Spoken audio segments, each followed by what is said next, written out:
JP Nadda ने भी vote cast कर दिया है। और देखिए, एक तरफ जब मुख्यमंत्री योगी आदित्यनाथ वोट जैसे ही उन्होंने डाला, उन्होंने विक्ट्री का भी साइन दिखाया, काफी पॉजिटिव बॉडी लैंग्वेज। और अब सुनिए उनका क्या कहना है। मित्रों, लोकतंत्र का महापर्व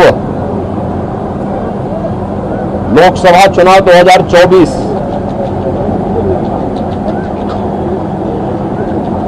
अंतिम चरण का चुनाव आज देश के 8 राज्यों के 57 सीटों पर हो रहा है, जिसमें उत्तर प्रदेश की 13 सीटों पर भी आज पूर्वी उत्तर प्रदेश में मतदान हो रहा है। पिछले 2.5 महीने से अधिक समय से जो देश के अंदर आम जन की आकांक्षाओं को पूरा करने के लिए जनता जनार्दन की जो अपेक्षा थी, उसके अनुरूप विभिन्न राजनीतिक दलों ने जनता जनार्दन के सामने अपने अपने मुद्दे रखे, अपनी सरकारों के समय के कार्य और कारनामों को रखे। आज अंतिम चरण में 8 राज्यों के 57 सीटों पर मतदान हो रहा है। उत्तर प्रदेश की भी इन 13 सीटों पर, जो हमारी पूर्वी उत्तर प्रदेश में महाराजगंज, गोरखपुर, कुशीनगर, देवरिया, सलेमपुर, बलिया, घोसी, गाजीपुर, वाराणसी, चंदौली, मिर्जापुर, रावड़गंज, ये सभी सीट्स हैं। इन सब पे इलेक्शन प्रारंभ हो चुका है। मौसम की विपरीत परिस्थितियों के बावजूद भी मतदाताओं ने जो उत्साह दिखाया है,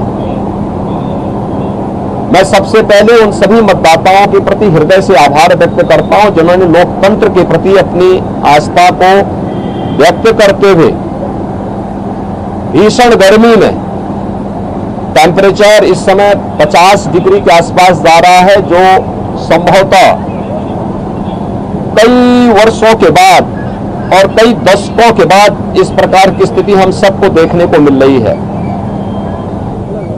लेकिन इस सब के बावजूद भी जनता का उत्साह कम नहीं है, बल्कि वह और भी मजबूती के साथ देश के अंदर नई सरकार गठन करने के लिए सरकारों के कार्यों का, कुछ सरकारों के कारनामों का अवलोकन करते हुए आज उसका मूल्यांकन कर रही है और उसके अनुसार मतदान भी कर रही है। हमारा मानना है कि देश के अंदर जो समर्थन प्राप्त हो रहा है, उसको ध्यान में रखते हुए हम कह सकते हैं कि 4 जून को जब जनता जनार्दन का फैसला आएगा, तो देश के अंदर आत्मनिर्भर और विकसित भारत के लिए विरासत भी और विकास भी, गरीबों के प्रति संवेदना भी, युवा पीढ़ी के उज्जवल भविष्य, जिन लोगों ने, जिन पार्टियों ने, जिन सरकारों ने काम किया है, उसको पूरा आशीर्वाद प्राप्त हो रहा है और जनता को सुखद अनुभूति होगी, देश को सुखद अनुभूति होगी कि मोदी जी एक बार फिर से प्रचंड बहुमत के साथ सरकार बनाएंगे। उत्तर प्रदेश इसमें अपनी भूमिका का निर्वहन करेगा पूरी मजबूती के साथ। 10 वर्ष में बदलते हुए भारत को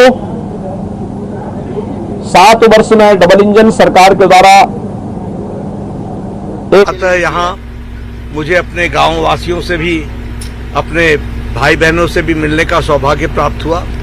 मन को भी बहुत अच्छा लगा, पुराने मित्रों से भी मिलने का सौभाग्य प्राप्त हुआ और मैं इसको प्रजातंत्र का त्योहार मानता हूं, उत्सव मानता हूं और प्रजातंत्र को मजबूत करने का इस उत्सव को ज़्यादा से ज़्यादा लोग मनाएं और सामर्थ्यवान भारत को आगे बढ़ाने में अपना योगदान करें।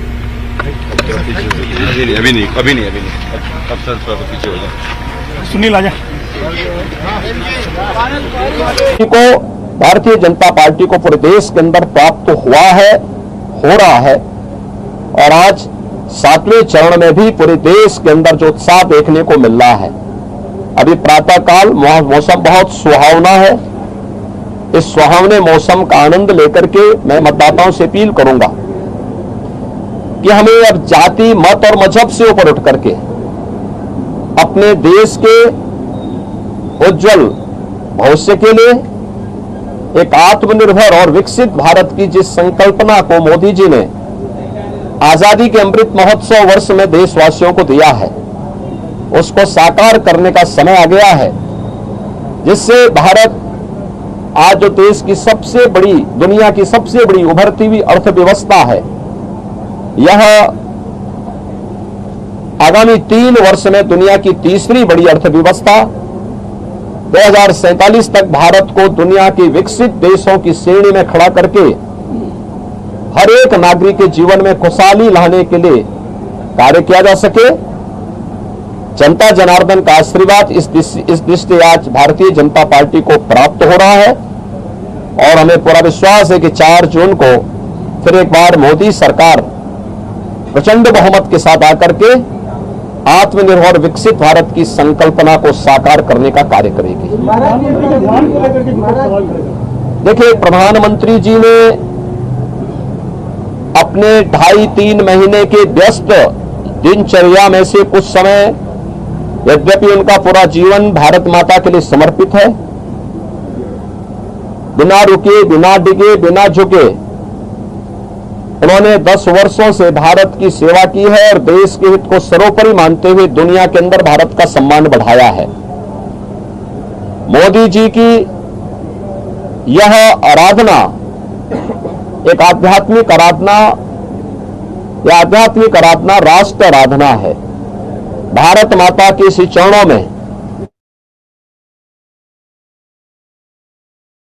एक मौसम बड़ी चुनौती है।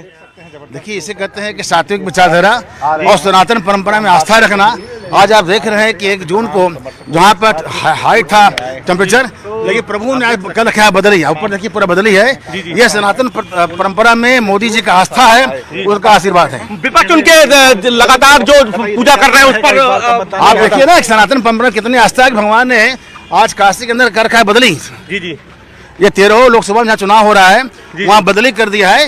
मगर मोदी की साधना पे विपक्ष परेशान, साधना का ही देन है। जी क्या ये समय बदली हो गई है 13 लोकसभा के अंदर, साधना का ही देना है। साधना का ही देना। तो ये देखा, हमारे साथ उत्तर प्रदेश सरकार के मंत्री रविंद्र जायसवाल थे, जो अपना वोट कास्ट करने जीजीआईसी पहुंचे हुए हैं और उन्होंने कहा है कि जो मौसम है वो जरूर विपरीत है, लेकिन इसमें भी उन्होंने कहा है कि प्रधानमंत्री नरेंद्र मोदी जो इस वक्त साधना कर रहे हैं उसके कारण आप ये देखिए सुबह से मौसम जो है कम हल्का है, यानी कि कम धूप है। उन्होंने कहा कि विपक्ष जो है तमाम सारी बातें कर रहा है, लेकिन वो देश में 400 पार करने जा रहे हैं और उत्तर प्रदेश की सभी सीटें जीतने जा रहे हैं। तो क्या उत्तर प्रदेश सरकार के मंत्री रविंद्र जायसवाल ने जीजीआईसी में अपना वोट कास्ट किया। क्या पंकज सिन्हा के साथ उपेंद्र द्विवेदी, न्यूज़ 18।